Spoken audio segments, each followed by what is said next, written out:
Hello students, हमने अपनी पिछली वीडियोस में डिफरेंट टाइप्स के ग्राफ्स पढ़े हैं। तो हम अब आज की वीडियो में ग्राफ्स का यूज करना सीख रहे हैं और ग्राफ के यूज से हम 3 इक्वेशन ऑफ मोशन को डिराइव करेंगे जो हमें न्यूमेरिकल्स में कई सिचुएशंस में डिफरेंट कंडीशंस में डिफरेंट वैल्यूज को फाइंड आउट करने में हेल्पफुल होंगे।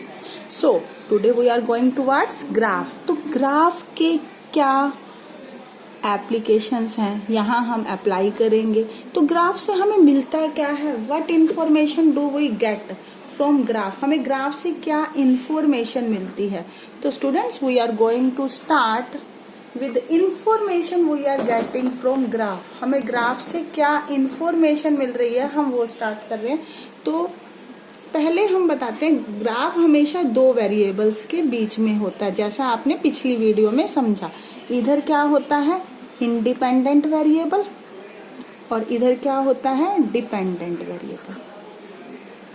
ओके, तो इंडिपेंडेंट और डिपेंडेंट वेरिएबल के बीच में क्या रिलेशन है, उसको हम किसी न किसी ग्राफ से, that may be like this, that may be like this, कुछ भी हो सकता है, और a straight line parallel to independent, कुछ भी हो सकता है, हम ग्राफ्स ऑब्टेन करते हैं। ओके, अब इस ग्राफ से हमें क्या इंफॉर्मेशन मिलती है। बेसिकली हम इस ग्राफ से 2 इंफॉर्मेशन लेते हैं। नंबर 1, इस ग्राफ के अंदर क्या एरिया है। इस ग्राफ के अंदर जो ये एरिया है, इस एरिया की अगर हम बात करें तो ये ग्राफ के अंदर जो एरिया है, that is produced or obtained by the product of these 2 components, that is equal to a into b। जो इसकी डेरिवेशन है, आप अपनी हायर क्लासेस क्लास 11th में इसी को ऑब्टेन करना, डिराइव करना सीखेंगे। But in your standard you have to learn just कि area under the graph is equal to product of these 2 variables. Okay, next one होता है, इस ग्राफ ने इस एक्स एक्सिस के साथ क्या एंगल बनाया हुआ है, उस एंगल को हम बोलते हैं स्लोप। कितना स्लोप है, जैसे अगर हमारे पास ये लाइन है, अगर ये एक लाइन एक प्लेन की तरह काम करेगी तो इसके साथ इसने कितना एंगल सबटेंड किया होगा, इन दोनों के बीच का एंगल कितना एंगल है, चेंज करें ना, तो ये एंगल जो है, ये इस एंगल को ही हम स्लोप कहते हैं। तो स्लोप क्या है, स्लोप को हम यहाँ पर यूज करते हैं टेंजेंट थीटा, और टेंजेंट थीटा क्या है, that is division of these 2 factor. और मेक श्योर जो y कंपोनेंट है वो हमने न्यूमरेटर में लेना है। अभी आप सीनियर क्लासेस में और पढ़ेंगे कि जो टेंजेंट थीटा है वो परपेंडिकुलर अपॉन में बेस है, तो यहाँ परपेंडिकुलर में आपका y कंपोनेंट चलेगा और बेस में आपका x कंपोनेंट चलेगा। तो परपेंडिकुलर अपॉन में बेस यानी y कंपोनेंट अपॉन में x कंपोनेंट, y में आप क्या लेते हैं a, x में क्या लेते हैं b, तो a बाई b लेना है। ओके, तो यहाँ b मीन्स मैं यहाँ बेस बता रही हूँ। इन दोनों बातों को ध्यान में रखकर अब हम स्टार्ट करने जा रहे हैं आज का most important topic, that is derivation of equation of motion. Equation of motion को डिराइव करने के लिए हम यहाँ पर आज स्टार्ट करने जा रहे हैं। तो हमने डिराइव करना किस टाइप के मोशन के लिए, क्योंकि डिफरेंट ग्राफ्स हमने ऑब्टेन किए हुए, तो हम यहाँ पर ले रहे हैं uniform accelerated motion. Uniform accelerated motion को स्टडी करने के लिए हमारे पास यहाँ वीटी ग्राफ है। VT means what it is, velocity time graph. Velocity time graph uniform accelerated motion के लिए, तो इसको समझने के लिए हमने मान लिया कि जब टाइम t इक्वल टू 0 था, t इक्वल टू 0 मीन्स जब आपने इसको ऑब्जर्व करना स्टार्ट किया, तो उसके पास उसकी v मीन्स वेलोसिटी, और वो वेलोसिटी जो t इक्वल टू 0 पे थी उसे इनिशियल वेलोसिटी कहते हैं। इनिशियल वेलोसिटी की सिंबल हमने क्या लिया हुआ है, u। तो जब टाइम तो आगे आगे इंक्रीज हो रहा है, जब टाइम 0 था तो उसकी वेलोसिटी कितनी थी, u, let it be u। तो मैंने इसको a पॉइंट से रिप्रेजेंट किया और इस ओरिजिन को o से, तो मैंने कह दिया कि OA क्या है यहाँ पर, इनिशियल वेलोसिटी u। और जैसे ही टाइम चेंज हुआ, time t equal to t हुआ, क्योंकि जो मोशन है वो एक्सेलरेट हो रहा है, वेलोसिटी क्या कर रही है, इंक्रीज हो रही है। इंक्रीज होने का मतलब ऊपर जाएगी, लेकिन एक यूनिफॉर्म रेट से जा रही है, तो एक स्ट्रेट लाइन ग्राफ आपके पास यहाँ है।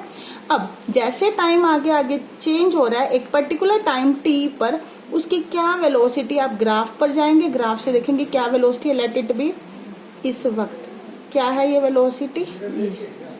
जब time t equal to t है तो उसकी जो वेलोसिटी है that is equal to v। तो ये क्या है यहाँ पर वेलोसिटी v, इस पॉइंट को रिप्रेजेंट करने के लिए आपने सिंबल यूज किया b, तो यहाँ इसकी वेलोसिटी, इसका नाम मैंने दे दिया O A B. Now it is the turn to give c। So अब मैं ये कह रही हूँ कि b से c तक फाइनल वेलोसिटी, और फाइनल वेलोसिटी को मैंने इस v से रिप्रेजेंट किया, तो ये मेरे पास क्या है, फाइनल वेलोसिटी है। सो O से लेकर C तक, O से C तक, तो ये टाइम एक्सिस है, इसको मैंने यहाँ पर कह दिया t। तो अगर मैं इसी के पैरेलल इसको लूं तो इसको मैंने नाम दे दिया d, तो ODB, OCB क्या हो जाएगा, AD के इक्वल, तो इसको भी हम क्या ले सकते हैं, टाइम। तो हमने यहाँ पर ये दो पॉइंट O से लेकर A तक मैंने इसको कह दिया दैट इज U, ओके।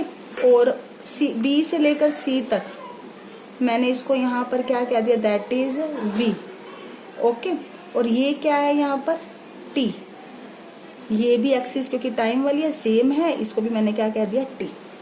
अब मैं क्या फाइंड आउट करना चाहती हूँ, मैं सबसे पहले इसी का यूज करके फर्स्ट इक्वेशन ऑफ मोशन को डिराइव करना चाहती हूँ।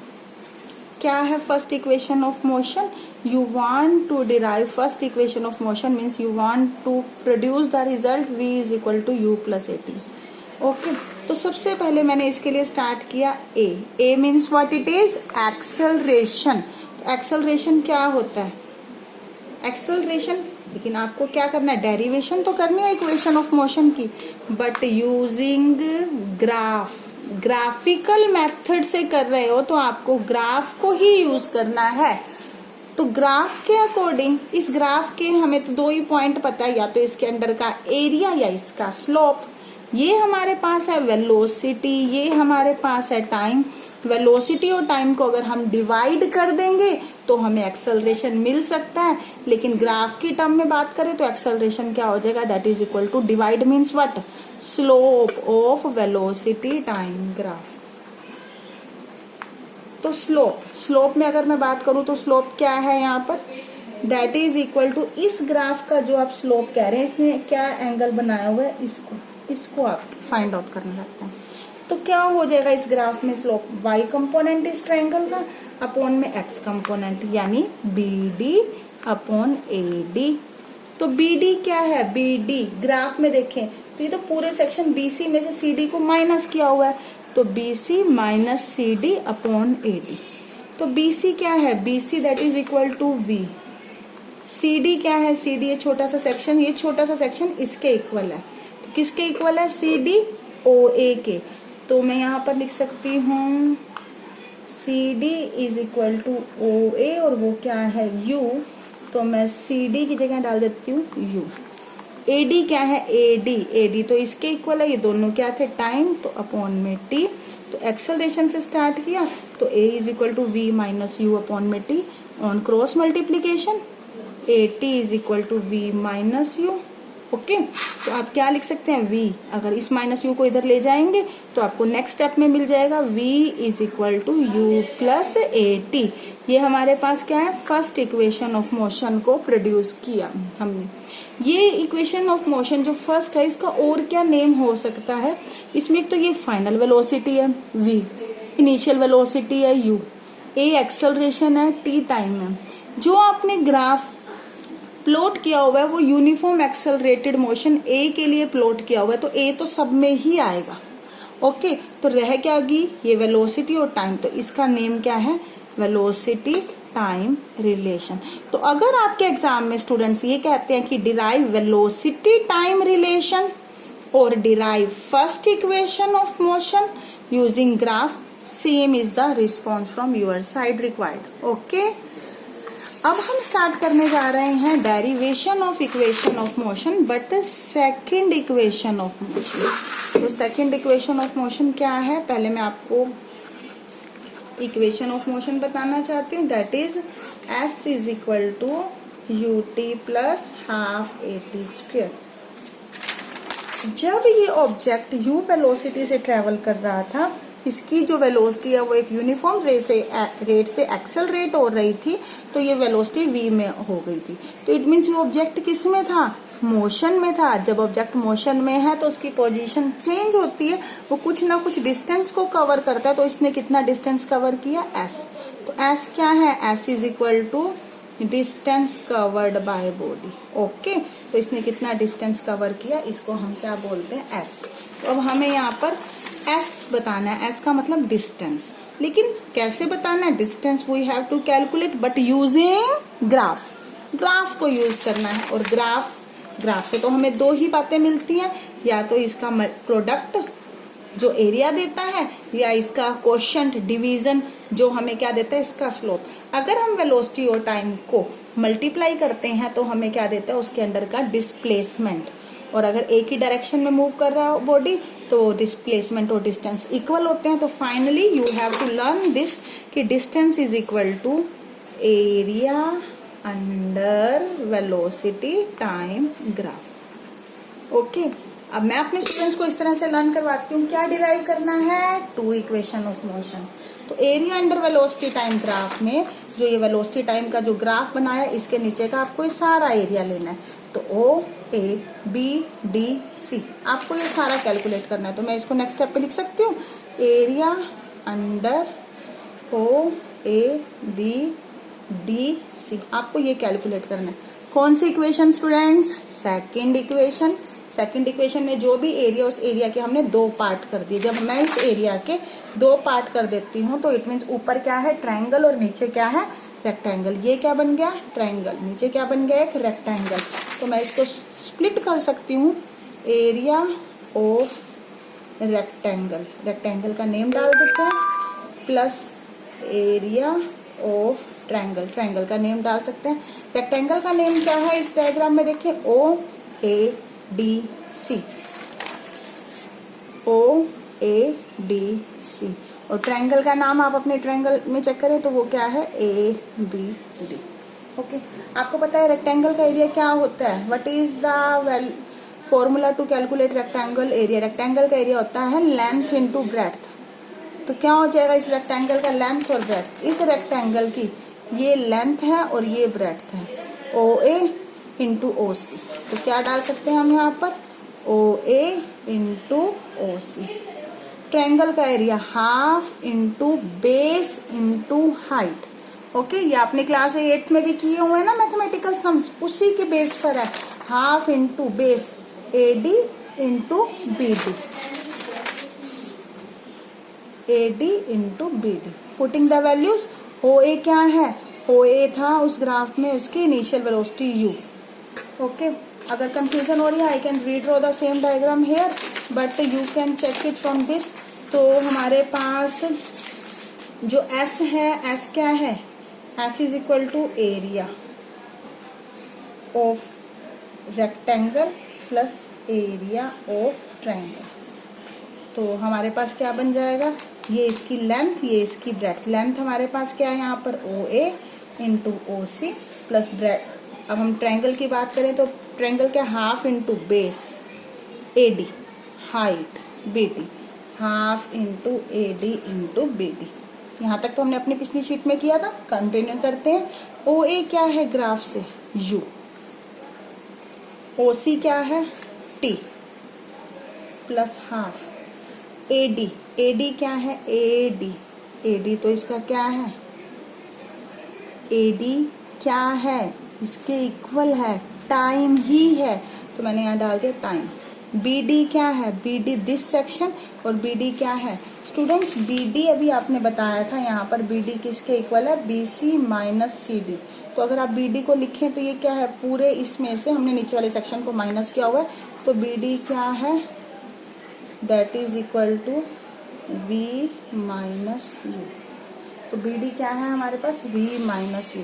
तो अब इस बी डी की जगह आप क्या डाल सकते हैं, v माइनस यू। ओके, तो अभी आप बस लास्ट स्टेप पर हैं, आपको क्या माइंड में रखना है, जैसे हम अपनी नेक्स्ट क्लास में जंप करते हैं तो हमें प्रीवियस क्लास के कंसेप्ट को ध्यान में रखना पड़ता है क्योंकि वो यूज होता है। सेम जब हम सेकंड इक्वेशन को डिराइव करना चाहते हैं तो फर्स्ट इक्वेशन ऑफ मोशन के कंसेप्ट को माइंड में रखना है और उसे हमने यूज करना है। आपने क्या निकाला था, v is equal to U plus A T. तो आप v माइनस यू की वैल्यू क्या फाइंड आउट कर सकते हैं, v माइनस यू, ये v माइनस यू और ये किसके इक्वल हो जाएगा 80। तो आपको क्या मिल गया, v माइनस यू की जगह 80। तो कंटिन्यू करें, u into T, U T plus half, ये t है और v माइनस यू क्या होता है 80। तो क्या बनेगा ut plus half A T square, ये हमारे पास s हो गया। s का क्या आंसर आया, ut plus half A T square. Okay students, तो आपके पास रिजल्ट आ गया। इस रिजल्ट का अब हम क्या नेम दे सकते हैं, ध्यान से देखें। ए तो है ही, ए एक्सेलरेशन, इस पर तो नाम देना नहीं क्योंकि इस तीनों इक्वेशंस में आएगा। तो एक तो ये टाइम को डील कर रही है और एक पोजीशन को, जिसको हम बोलते हैं पोजीशन टाइम रिलेशन। जब भी आप किसी इक्वेशन को नेम में फोकस करने जाते हैं तो ना यू को फोकस करना और ना अपने एक्सेलरेशन को फोकस करना, ये सब में आएंगी, that is common in all. तो आपको क्या नाम यहाँ देना, पोजीशन टाइम रिलेशन।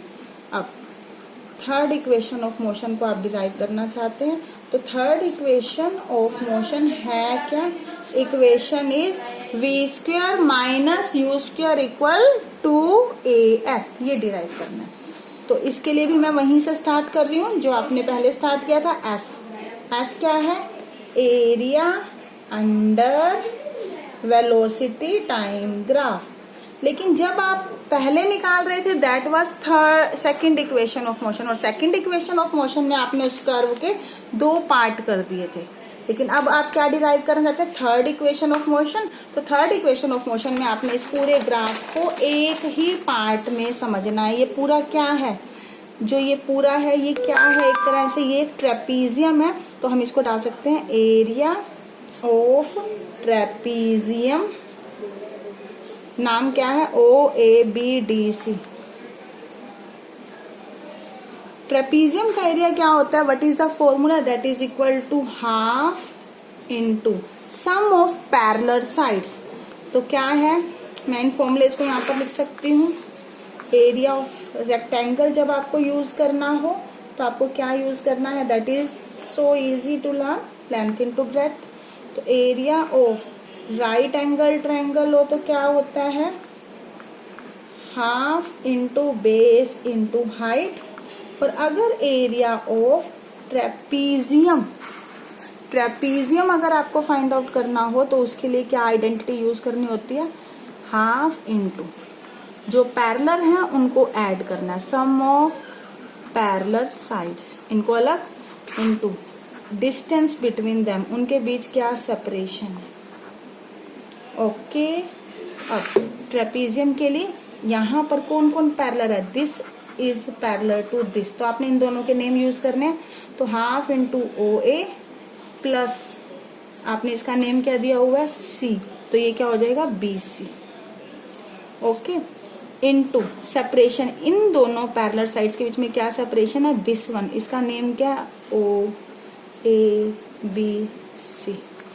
तो अब आप यहाँ पे क्या ले सकते हैं, that is equal to OC। Putting the values, half का हाफ, OA क्या है इसका U, BC क्या है BC, final velocity V into OC क्या है OC टाइम। ओके अब जैसे मैंने आपको बताया, जैसे आप नेक्स्ट क्लास में जाते हैं तो आपको प्रीवियस क्लास के कॉन्सेप्ट को यूज करना होता है। तो अब आपको आंसर में क्या चाहिए, v स्क्वायर चाहिए, v है, u भी चाहिए, लेकिन आपको आंसर में t नहीं चाहिए, आपको इस t को रिमूव करना है। How can you remove, first equation of motion को याद करते हैं, v is equal to U plus AT। तो t की वैल्यू क्या फाइंड आउट करनी है हमें यहाँ पर, तो मैं AT को एक तरफ ले जाती हूँ, तो मिल क्या गया, v माइनस यू, मिल गया v minus U equal AT। t क्या हो जाएगा, v minus U upon a। Clear up to now. तो t की जगह आप क्या पुट कर सकते हो, v minus U upon a। Continue, half.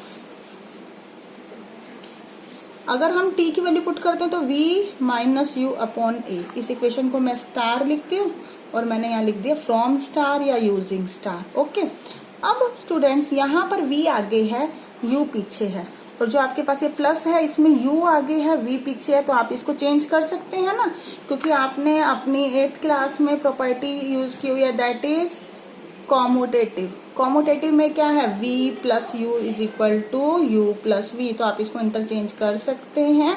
तो v प्लस यू किसके इक्वल है, u प्लस वी के। जरूरत के अकॉर्डिंग हम थोड़ी सी मॉडिफिकेशन करते हैं।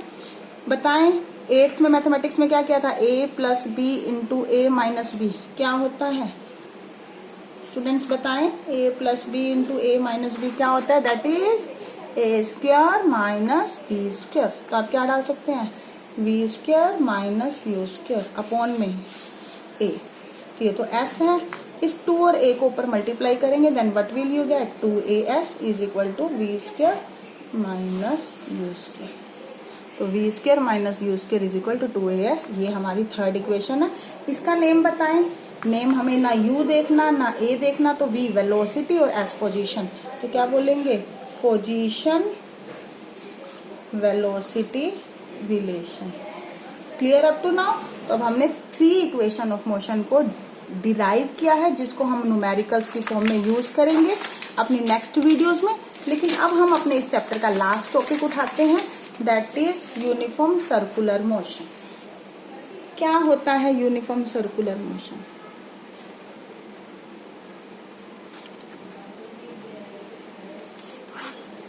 यूनिफॉर्म सर्कुलर मोशन क्या है ये बताने जा रही हूं मैं।